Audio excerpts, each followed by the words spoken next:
রাধে রাধে।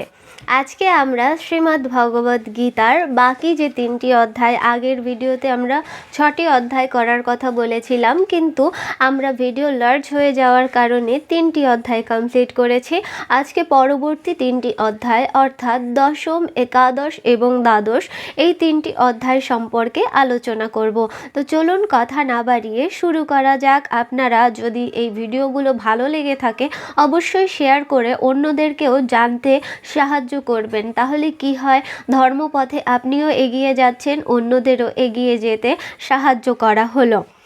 দশম অধ্যায় বিভূতি যোগ, পরব্রহ্মের ঐশ্বর্য। মানে কি, এখানে ভগবানের ঐশ্বর্য সম্পর্কে আলোচনা করা হয়েছে।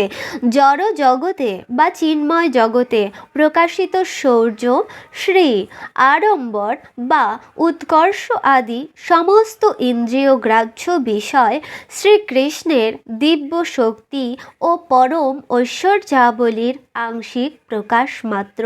এই যে দেখুন, এই পৃথিবীতে যা কিছু রয়েছে না, যত কিছু ঐশ্বর্যময় বিষয়বস্তুর অস্তিত্ব রয়েছে, সেই সব কিছুই হচ্ছে সেই ভগবান শ্রীকৃষ্ণের ঐশ্বর্যের আংশিক প্রকাশ, মাত্র আংশিক প্রকাশ। আর এই সব কিছু দেখেই আমরা হতভম্ব হয়ে যাই। আমরা ভাবি, আরে এত কিছু আছে পৃথিবীতে, কিন্তু এ সব কিছুই হলো ভগবত তত্ত্বের মাত্র আংশিক প্রকাশ। তাহলে তো আমরা অধিক কিছু দেখিনি, আমাদের কল্পনার বাইরে হচ্ছে ভগবানের সেই ঐশ্বর্য।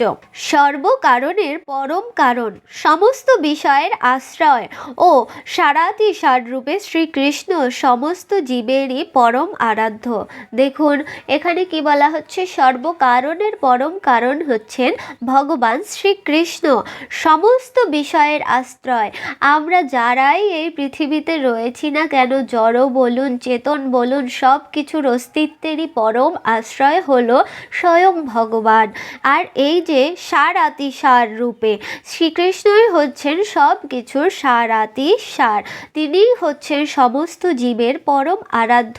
এই বিষয়গুলো আমরা যতক্ষণ পর্যন্ত না বুঝব, যতক্ষণ পর্যন্ত অনুভব না করব, ততক্ষণ পর্যন্ত আমাদের কিন্তু ভগবত তত্ত্বের অনুভব করা সম্ভব নয়। তো এবার চলুন আমরা শুরু করি একাদশ অধ্যায়। একাদশ অধ্যায় মানে কি, ভগবানের বিশ্বরূপ দর্শন যোগ। আগের অধ্যায়ে আমরা কি জেনেছি, ভগবানের ঐশ্বর্য সম্পর্কে। এবার আমরা জানব কি, বিশ্বরূপ দর্শনে ভগবানের দিব্য ঐশ্বর্যের প্রকাশ সম্পর্কে। সেই ঐশ্বর্যের প্রকাশ নিয়ে এখানে এখন আলোচনা হবে। পরমেশ্বর ভগবান শ্রীকৃষ্ণ অর্জুনকে দিব্য দৃষ্টি দান করলেন। এই যে দেখুন, এই যে মহাভারতের যুদ্ধের সময় বলুন, কুরুক্ষেত্রের যুদ্ধ বলুন, যাই বলুন না কেন, তখন কিন্তু দুজনার দিব্য দৃষ্টি প্রাপ্ত হয়েছিল। কার কার? এক হচ্ছে গিয়ে অর্জুনের, আর এক হচ্ছে গিয়ে সঞ্জয়ের।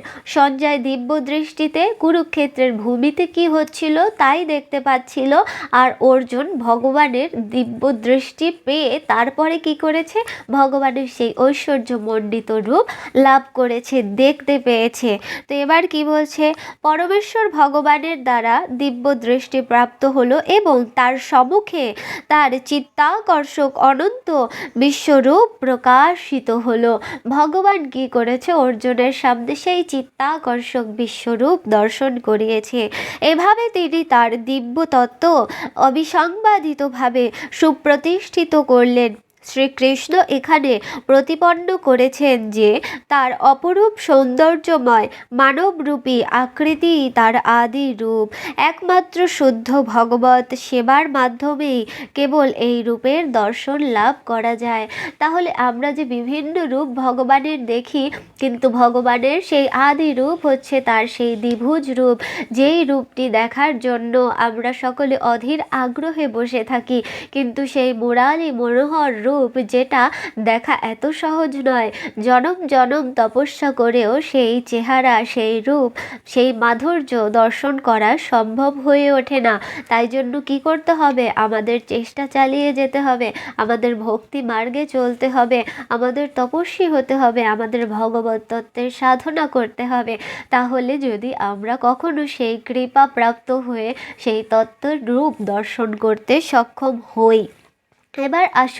এবার আমরা আজকের ভিডিওর সর্বশেষ অধ্যায় অর্থাৎ দ্বাদশ অধ্যায় সম্পর্কে আলোচনা করব। দ্বাদশ অধ্যায়ে আসছে কি ভক্তিযোগ, কৃষ্ণ প্রেম লাভের পন্থা আমরা এখান থেকে জানতে পারবো। চিন্ময় জগতের সর্বোত্তম প্রাপ্তি বিশুদ্ধ কৃষ্ণ প্রেম লাভের পক্ষে ভক্তিযোগ সাধন বা শ্রীকৃষ্ণের উদ্দেশ্যে শুদ্ধ ভক্তি সর্বশ্রেষ্ঠ উপযোগী পন্থা। যারা এই পরম পন্থার অনুসরণ করেন তারা দিব্য গুণাবলীর অধিকারী হন। তো দেখুন, ভক্তির যারা আরাধনা করে, ভক্তির যারা চর্চা করে, তাদের মধ্যে কিন্তু দিব্য গুণাবলী রয়েছে, যেটা আমরা তাদেরকে দেখলেই বুঝতে পারি। দেখবেন ভক্তদের চেহারার মধ্যে একটা আলাদাই তেজ, আলাদাই সৌন্দর্য বিরাজ করে, যেটা আমরা তাদেরকে না দেখলে বুঝতে পারবো না। তাই জন্য ভক্ত সঙ্গ করুন, ভক্তি সঙ্গ করুন এবং ভক্তি মার্গে অগ্রসরিত হয়ে ভগবত তত্ত্বের কাছে পৌঁছে যান। রাধে রাধে।